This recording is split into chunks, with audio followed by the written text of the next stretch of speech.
Good afternoon students, welcome to this YouTube channel of the Gangotri group of schools। देखिए continue करते हैं coordination chemistry के अंदर। अभी तक अपन ने आइसोमेरिज्म पढ़ रहे थे और उसके अंदर स्ट्रक्चरल आइसोमेरिज्म को कंप्लीट किया था और लास्ट क्लास के अंदर अपन ने ज्योमेट्रिकल आइसोमेरिज्म देखा था। और ज्योमेट्रिकल आइसोमेरिज्म के कुछ एग्जांपल्स मैंने आपको बताए थे कि किस तरीके से कंपाउंड के अंदर ज्योमेट्रिकल आइसोमेरिज्म देखी जाती है। ज्योमेट्रिकल आइसोमेरिज्म के लिए कंपाउंड के अंदर हमेशा क्या होनी चाहिए, प्लेनरिटी होनी चाहिए। कभी भी टेट्राहेड्रल कॉम्प्लेक्सेस ज्योमेट्रिकल आइसोमेरिज्म नहीं देते हैं, स्क्वायर प्लेनर और ऑक्टाहेड्रल कॉम्प्लेक्स ज्योमेट्रिकल आइसोमेरिज्म देते हैं। उसी की कंटिन्यूएशन में आज पढ़ेंगे ऑप्टिकल आइसोमेरिज्म।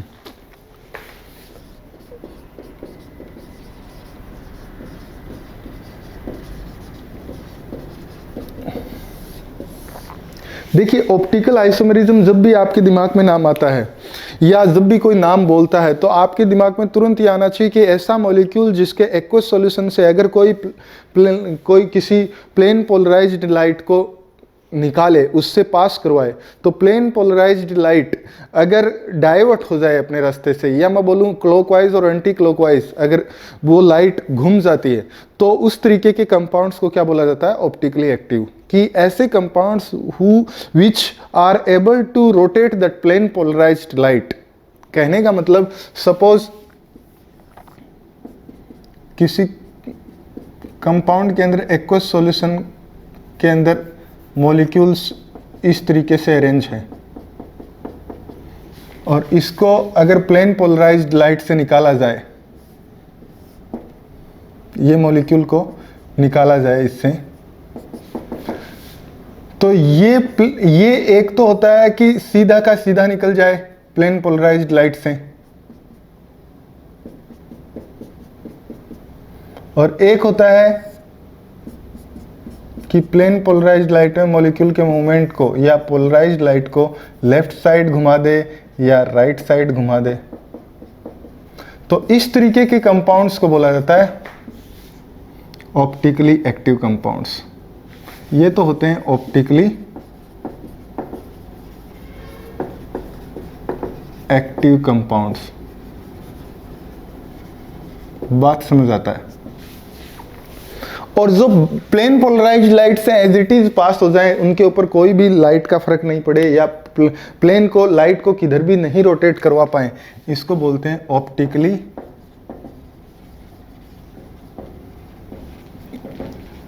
Inactive compounds. बात को समझना, ये अगर प्लेन पोलराइज्ड लाइट को लेफ्ट साइड घुमाते हैं या राइट साइड घुमाते हैं, अगर राइट साइड घुमाते हैं तो इनको बोला जाता है डेक्सो रोटेटरी,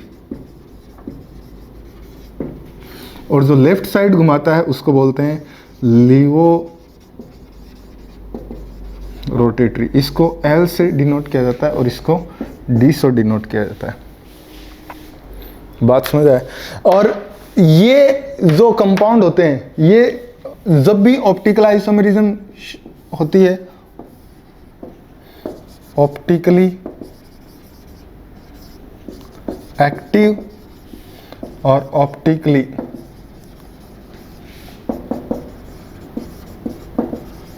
इनएक्टिव, दो तरीके के मॉलिक्यूल्स होते हैं। ऑप्टिकली एक्टिव मॉलिक्यूल्स कौन से होते हैं? ऐसे मॉलिक्यूल्स जो प्लेन पोलराइज्ड लाइट को रोटेट करवा दें, चाहे वो क्लॉकवाइज करवाए चाहे वो एंटी क्लॉकवाइज करवाए, वो फिर उसके डिपेंड, उसके जिस तरफ भी करवाएगा उसी के अकॉर्डिंग अपन क्या करते हैं, उसको नाम देते हैं। लेकिन ये प्लेन पोलराइज्ड लाइट को कौन सा, किस कंपाउंड का सॉल्यूशन रोटेट करता है, वो देखिए। सबसे सिंपल बात बताता हूं, अगर मॉलिक्यूल के अंदर सिमेट्रिक करेक्टर है, सिमेट्रिक है, या मैं बोलूं plane of symmetry is present, molecule will always be optically inactive. बात गांठ मान लेना। तो इसको उसी तरीके से सारे पॉइंट्स में लिखेंगे जिस तरीके से अपन ज्योमेट्रिकल आइसोमेरिज्म देखें। ऑप्टिकल आइसोमेरिज्म के लिए भी अपन कुछ पॉइंट्स लिखेंगे, वो पॉइंट्स हमेशा आपको याद रखने हैं।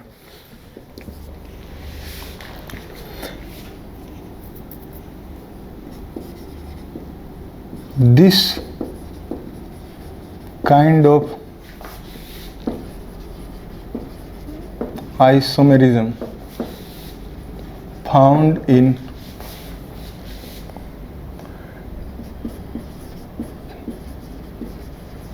Tetrahedral and octahedral complexes. पहली चीज, ये कभी भी स्क्वायर प्लेनर कॉम्प्लेक्सेस के अंदर नहीं मिलती। क्यों? क्योंकि उसके अंदर क्या होती है, प्लेन ऑफ सिमेट्री होती है, और प्लेन ऑफ सिमेट्री होने के कारण मॉलिक्यूल के अंदर प्लेनरिटी आ जाती है, या मैं बोलूँ एक्सिस ऑफ सिमेट्री आ जाती है, सेंटर ऑफ सिमेट्री आ जाती है। तो इस तरीके के मॉलिक्यूल्स कभी भी ऑप्टिकली आइसोमेरिज्म शो नहीं कर पाते हैं। तो वो भी लिख लेना, optical isomerism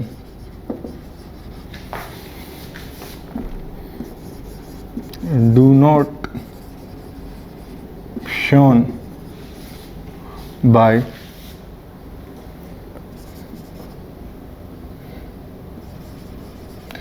square planar complexes। कभी भी ऑप्टिकल आइसोमेरिज्म डज नॉट करना है, इसको does not shown by the optical square planar complexes. Square planar complex कभी भी ऑप्टिकल आइसोमेरिज्म शो नहीं करते, जबकि टेट्राहेड्रल और ऑक्टाहेड्रल कॉम्प्लेक्स करते हैं। ऑप्टिकल आइसोमेरिज्म शो करने वाले या ज्योमेट्रिकल आइसोमेरिज्म शो करने वाले कंपाउंड की केमिकल और फिजिकल प्रॉपर्टीज हमेशा क्या होगी, सेम ही होगी, बात को याद रखना। लेकिन जब भी कभी ऑप्टिकल आइसोमेरिज्म शो करते हैं कोई कंपाउंड, उनके अंदर केमिकल और फिजिकल प्रॉपर्टीज सेम होती है, लेकिन उसके अंदर फर्क क्या होता है कि वो प्लेन पोलराइज्ड लाइट को वो मूव करवाते हैं, मॉलिक्यूल के अंदर जो 3D अरेंजमेंट है वो अलग होता है। ये एक चीज। और एक और लिखना है इसके अंदर पॉइंट, कि जो भी कंपाउंड ऑप्टिकल आइसोमेरिज्म देते हैं, compounds which shows optical isomerism, compounds which shows optical isomerism do not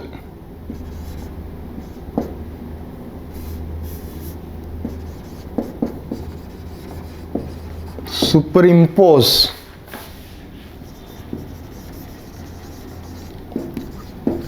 to each other। कहने का मतलब है एक दूसरे मॉलिक्यूल के ऊपर कभी भी सुपर इम्पोज नहीं होते। सपोज ये हाथ है, ये हाथ इस हाथ के ऊपर क्या सुपर इम्पोज हो जाएगा? नहीं। मतलब अगर ये अपना मिरर इमेज बनाता है, ये कभी भी एक दूसरे के ऊपर सुपर इम्पोज नहीं हो सकते। कैसे? देखिए, ये अगर इसको मैं सुपर इम्पोज करूं, आ ही नहीं रहा। सुपर इम्पोज करने के लिए मॉलिक्यूल के अंदर प्लेन ऑफ सिमेट्री नहीं होनी चाहिए। प्लेन ऑफ सिमेट्री मॉलिक्यूल ऐसे तो कोई भी मॉलिक्यूल होगा, प्लेन ऑफ सॉरी ऐसे तो कोई भी मॉलिक्यूल होगा जो मिरर इमेज बनाएगा अपनी। मतलब कोई भी, सपोज मैंने बोलूँ एक बॉल है, बॉल को मिरर लगा के आप देखेंगे वो मिरर इमेज है, लेकिन वो एक दूसरे के ऊपर सुपर इम्पोज है, और वो सुपर इम्पोज है तो ऑप्टिकली इनएक्टिव। तो कहने का मतलब ये नहीं कि कोई भी कंपाउंड जो अपनी मिरर इमेज देता हो वो हमेशा ऑप्टिकली एक्टिव होता है, क्योंकि मिरर इमेज एक दूसरे के सुपर इम्पोज नहीं होती। ऐसी मिरर इमेज जिसके अंदर प्लेन ऑफ सिमेट्री ना हो, प्लेन ऑफ सिमेट्री जिस भी मॉलिक्यूल के अंदर होगी वो हमेशा उसकी सुपर इम्पोज वो तो होंगे ही। तो ऐसे मॉलिक्यूल जिनके अंदर प्लेन ऑफ सिमेट्री नहीं होगी और फिर उसकी मिरर इमेज को देखा जाए, वो कभी भी एक दूसरे के ऊपर अध्यारोपित नहीं होती, या मैं बोलूँ सुपर इम्पोज नहीं होती। तो वही चीज मैंने लिखा है, compounds which shows optical isomerism do not superimpose to each other. और जो E और L होते हैं, D और L, D and L both are enantiomers to each others। और इनको एनेंशियोट्रोप भी बोलते हैं, एनेंशियोमर्स भी बोलते हैं, और also called enantiotropes. And these are also called enantiotropes। ये बात ध्यान रखेंगे। एनेंशियोट्रोप्स, एनेंशियोमॉप्स, एनेंशियोमॉप्स भी बोलते हैं इसको कई बार।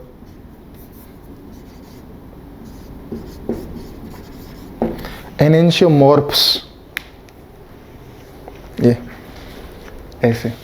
ये तो हुए कुछ पॉइंट ऑप्टिकल आइसोमेरिज्म से रिलेटेड। अब मैं कुछ एग्जांपल्स देता हूं, वो एग्जांपल्स देखिए क्या ऑप्टिकल आइसोमेरिज्म देंगे।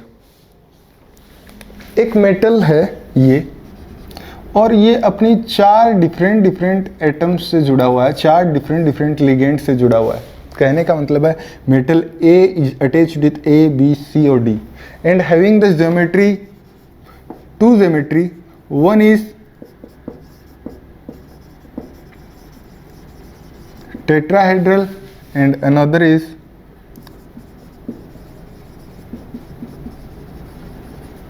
Square planar. टेट्राहेड्रल को बोलते हैं TD और स्क्वायर प्लेनर को बोलते हैं। अब देखिए टेट्राहेड्रल के अंदर क्या हो जाएगा, मेटल के अंदर A, B, C and D।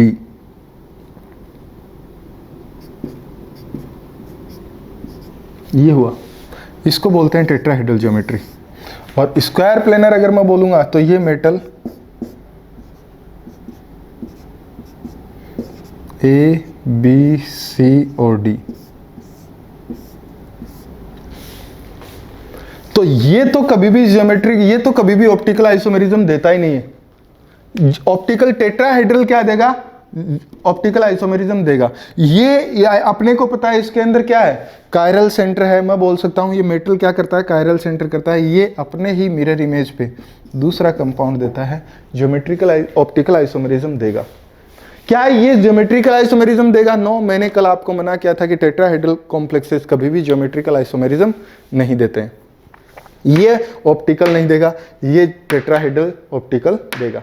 क्यों? क्योंकि इसके अंदर चारों के चारों अलग हैं। अब देखिए, कल को कोई बोले आपको ये मेटल इसके साथ A, B या मैं बोलूं A2 और बोल दिया मैंने B2, क्या ये कॉम्प्लेक्स टेट्राहेड्रल ज्योमेट्री और स्क्वायर प्लेनर ज्योमेट्री के अंदर ऑप्टिकल आइसोमेरिज्म देगा? तो इसके अंदर देखिए मेटल टेट्राहेड्रल के अंदर देखिए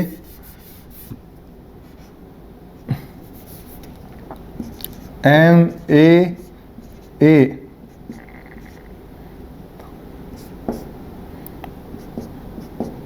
ये आ जाएगा B और B। ये हुआ। अब मुझे बताइए क्या ये ऑप्टिकल आइसोमेरिज्म देगा? नहीं, ऑप्टिकल आइसोमेरिज्म इसलिए नहीं देगा। मैं सपोज इसको मान लेता हूं, ये देखिए हम कोऑर्डिनेट बॉन्ड को मैं सिंपल बॉन्ड से दिखा देता हूं। एक बार के लिए ऐसा समझिए, ये अब अंडरस्टूड है, आपको पता है।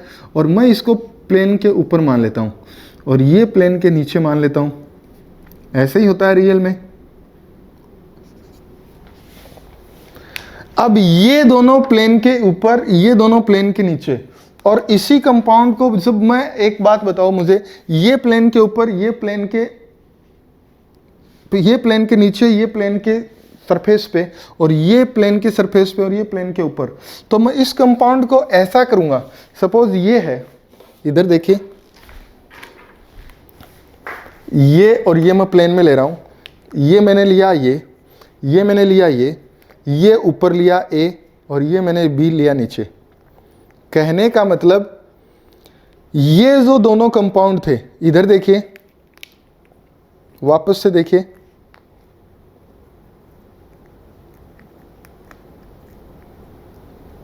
ये मैंने क्या किया, इस A को ये रखा, इस A को ये रखा, दोनों प्लेन में। अब वो इधर दिखा दिया, एक ही बात है, ये ऊपर रखा मैंने और ये B नीचे रखा। ये क्यों ऑप्टिकल आइसोमेरिज्म नहीं दे रहा है वो मैं दिखाता हूं। देखिए, क्योंकि इसके अंदर प्लेन ऑफ सिमेट्री प्रेजेंट है। मैं प्लेन में A और B बता रहा हूं, मैं प्लेन में A और B बता रहा हूं। ये B मान लीजिए, A मान लीजिए, ये मेरे पास A है और ये मेरे पास B है। मैं इसको इधर से, मैं इन दोनों को ऐसा काट सकता हूं क्या कि ये और ये, मैं इनको इस तरीके से काटूं कि ये ऊपर रह जाए और ये प्लेन में रह जाए, और ये मतलब कि इस B को और इस नीचे वाले को ऐसे काट दूं। और जब इसको काटूंगा तो ये एक दूसरे के क्या हो जाएंगे, मिरर इमेज बनेंगे। और जब मिरर मतलब कहने का मतलब है इस मॉलिक्यूल के अंदर कंप्लीटली सिमेट्रिक तरीके से अपन इसको दो भागों में डिवाइड कर सकते हैं। और जब इस मॉलिक्यूल को दो भागों में डिवाइड कर सकते हैं, इस मॉलिक्यूल को मैंने दो भागों में डिवाइड किया, मैं ये मान लीजिए इसको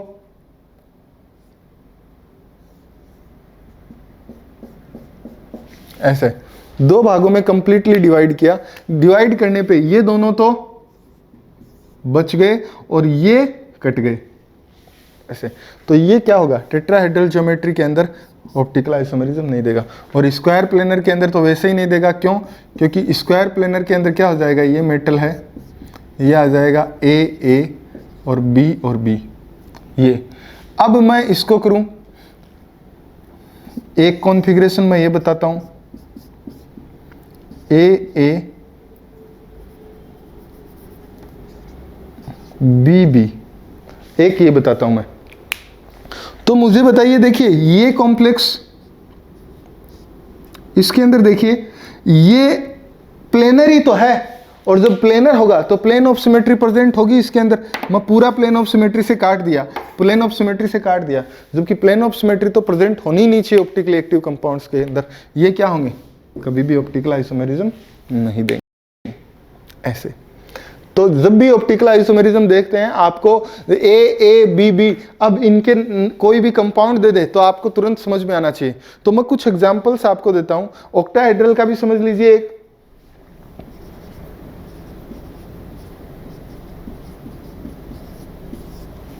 ये है इस कंपाउंड, ये ऑक्टाहेड्रल कंपाउंड है। और ये अगर ऑक्टाहेड्रल कंपाउंड है तो क्या ये ऑप्टिकल आइसोमेरिज्म देगा? बिल्कुल देगा। क्यों? क्योंकि इसके अंदर कोई भी प्लेन ऑफ सिमेट्री प्रेजेंट नहीं है। इसका मैं स्ट्रक्चर बनाता हूं एक बार के लिए, ए बी सी और डी, और ये मैंने बना दिया ई और एफ।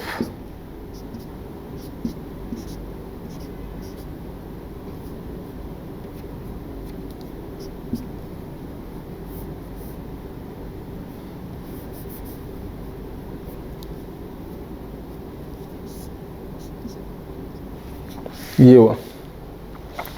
तो इस मॉलिक्यूल के अंदर ये ऑक्टाहेड्रल अगर मॉलिक्यूल है तो ये अपनी मिरर इमेज बनाएगा।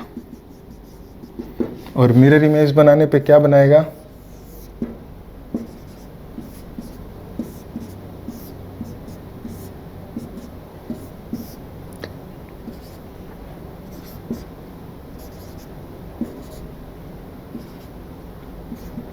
ये। तो ये दोनों क्या है, ऑप्टिकली एक्टिव। वो आपको क्वेश्चन पूछता है कभी कभी कितने ऑप्टिकली एक्टिव आइसोमर्स बनेंगे। तो अगर सिंपल पूछे आपको तो एक बार ये एक चेंज किया, दूसरा इधर से चेंज करके देखेंगे एक आइसोमर, फिर ये चेंज करके देखेंगे दूसरा आइसोमर, तीसरा आइसोमर, एक एक लिगेंड को, एक को कांस्टेंट रखते हुए बार बार चेंज करके देखेंगे तो आपको पता लग जाएगा टोटल नंबर ऑफ आइसोमर्स ऐसे। तो ये उगता है। अब इनकी जगह लिगेंड की जगह वो लिख के देता है नाम, और मेटल की जगह भी पर्टिकुलर नाम लिख के देता है, आप तुरंत समझ जाते हैं। तो देखिए मैं कुछ एग्जांपल्स देता हूं, आपको समझना है क्या वो ऑप्टिकली एक्टिव होंगे या नहीं। तो देखिए ये कुछ कंपाउंड्स लिखे हैं मैंने कि ऑप्टिकल आइसोमेरिज्म देंगे या नहीं। एक कंपाउंड है मेटल के साथ A2 B2 C2, मतलब 6 लिगेंड जुड़े हुए हैं, 2 सेम है, 2 सेम है और 2 सेम है। उसके एग्जाम्पल मैंने लिखा प्लेटिनम, प्लेटिनम के साथ 2 पिरिडीन लिगेंड, 2 अमीन लिगेंड और 2 क्लोराइड लिगेंड। दोनों को स्ट्रक्चर में मैंने इस तरीके से पुट किया कि अगर ये ऑक्टाहेड्रल है तो इसका मिरर इमेज क्या होगा। क्या ये इसका मिरर इमेज है? बिल्कुल, ये इसका मिरर इमेज है। क्या इसके अंदर कोई प्लेन ऑफ सिमेट्री है? मुझे बताएंगे क्या इसके अंदर, क्या इस मॉलिक्यूल के अंदर प्लेन ऑफ सिमेट्री है? सपोज मैं ये कंपाउंड, इस कंपाउंड के ऊपर 4 ग्रुप जुड़े हुए हैं, ये पिरिडीन जुड़ा हुआ है, ये क्लोरीन जुड़ा हुआ है, ये एमीन जुड़ा हुआ है, ये एमीन जुड़ा हुआ है, और ऊपर पिरिडीन और नीचे क्लोरीन लगा हुआ है। इसको मैं किसी भी तरीके से नहीं काट सकता। काट के बता दीजिए कि मैं ऐसे नहीं काट सकता। ऐसे क्यों नहीं काट सकता? क्योंकि ऐसे काटता हूं तो ऊपर पिरिडीन है और नीचे क्लोरीन है। आप बराबर में, इसका मिरर इमेज नीचे तो होना चाहिए ना। मैं इसको ऐसे भी नहीं काट सकता, मैं इसको ऐसे क्यों नहीं काट सकता? अगर ऐसे काटूंगा तो ये एमीन है, इधर भी एमीन होना चाहिए। मतलब जब मैं इसको ऐसे काट ही नहीं सकता तो इसके अंदर कोई भी प्लेन ऑफ सिमेट्री प्रेजेंट नहीं। If there is no plane of symmetry present, molecule will be optically active, molecule will have its another isomer. बात समझ आता है? आया? अब देखिए, इसी तरीके से एक और मॉलिक्यूल लिखा गया है। इस मॉलिक्यूल के अंदर अगर बात करें तो कैसे करेंगे? इसको कॉम्प्लेक्स को लिखेंगे अपन Pt, ऑक्टाहेड्रल कॉम्प्लेक्स होगा। एक तरफ लगा दिया मैंने NO2, एक तरफ लगा दिया मैंने NH2, एक तरफ लगा दिया मैंने पिरिडीन, एक तरफ लगा दिया क्लोरीन, ब्रोमीन और आयोडीन। और क्या ये ऑप्टिकली एक्टिव होगा? बिल्कुल ऑप्टिकली एक्टिव होगा। There is no mirror image, मुझे किसी भी एंगल से इसके अंदर मिरर इमेज नजर ही नहीं आता। क्या आपको आता है? नहीं आता। और जब there is no mirror image, sorry, इसके अंदर मिरर इमेज होगा लेकिन प्लेन ऑफ सिमेट्री नहीं। मिरर इमेज होगा तभी तो एक दूसरे के ऊपर सुपर इंपोज नहीं होंगे। तो मिरर इमेज अगर मैं बनाऊंगा Pt, ये आ जाएगा पायरिडीन, ये आ जाएगा क्लोरीन, इधर है तो इसमें इधर आ जाएगा, ये Br, ये I, ये आ जाएगा NH2, ये आ जाएगा NO2। ऐसे एक दूसरे के क्या है? Mirror image. सुपर इंपोज नहीं हो सकते। कभी भी ऑप्टिकली एक्टिव कंपाउंड एक दूसरे की मिरर इमेज के ऊपर सुपर इंपोज नहीं होते। ये इसके अंदर देखिए,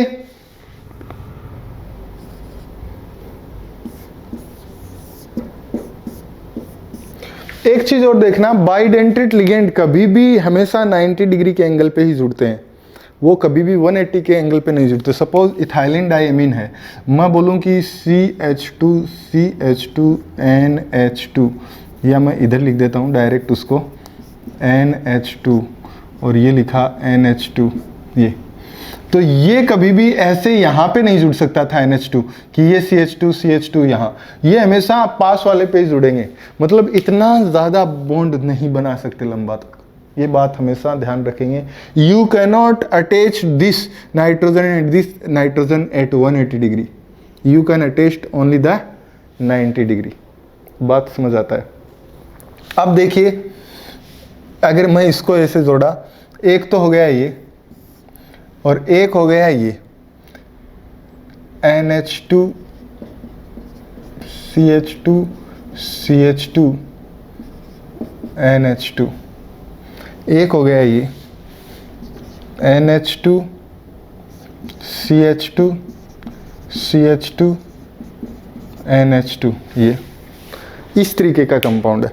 इसी को लोग क्या लिख देते हैं? EN करके लिखते हैं। यहाँ पे EN लिख दिया और इसको ऐसे जोड़ दिया, वो भी एक ही बात है। मैंने उसको वो नहीं लिख के ओपन करके लिख दिया। क्या इसके अंदर कोई प्लेन ऑफ सिमेट्री प्रेजेंट है? मुझे बताएंगे कि इसके अंदर हमें प्लेन ऑफ सिमेट्री प्रेजेंट आ रही है। No, if there is no plane of symmetry, देखिए ये इसके इधर से जुड़ा हुआ है, ये इसके नीचे इधर से जुड़ा हुआ है, ये इसके इधर। अगर मैं इसको ऐसे काटूंगा, इस मॉलिक्यूल को 3D में इमेजिनेशन करके ऐसे काटेंगे तो ये और ये क्या इसके इमेजिनेशन वो क्या एक दूसरे के मिरर इमेज बनेंगे?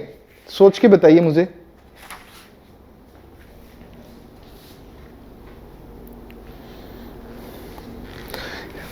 ये मिरर इमेज तो बनेंगे।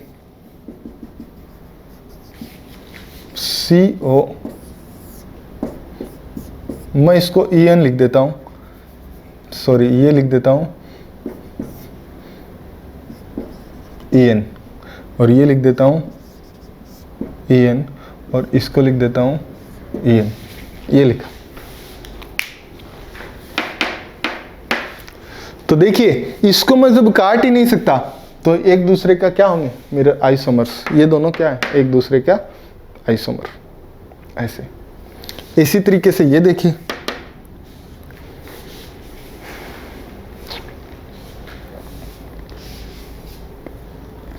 अब देखिए ये और ये सेम ही कैटेगरी के अंदर है, दोनों सेम कैटेगरी में है। आप देख लीजिए, तो चाहे इसको लिखने की जरूरत नहीं। ये देखिए, एक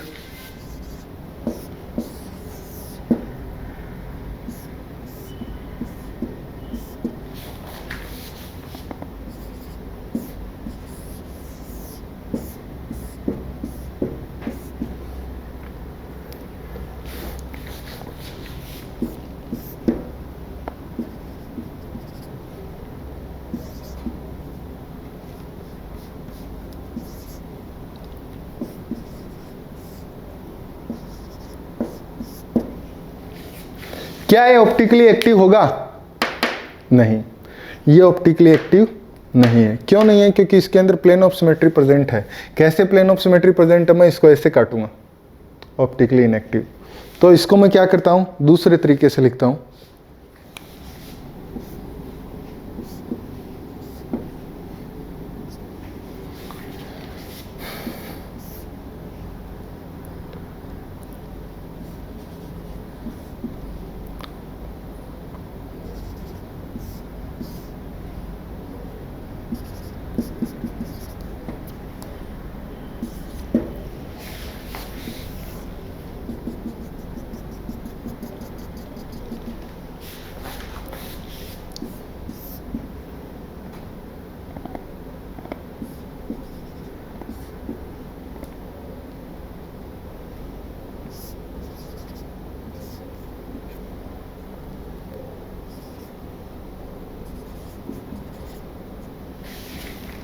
ये हुआ।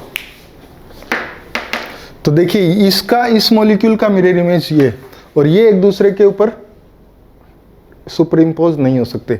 जब ये सुपर इम्पोज नहीं हो, क्या इसके अंदर कोई प्लेन ऑफ सिमेट्री नजर आ रही है आपको? नहीं। सुपर इम्पोज भी नहीं होंगे, प्लेन ऑफ सिमेट्री भी प्रेजेंट नहीं है इसके अंदर। इसका मतलब क्या होंगे? एक दूसरे का ऑप्टिकली आइसोमर्स।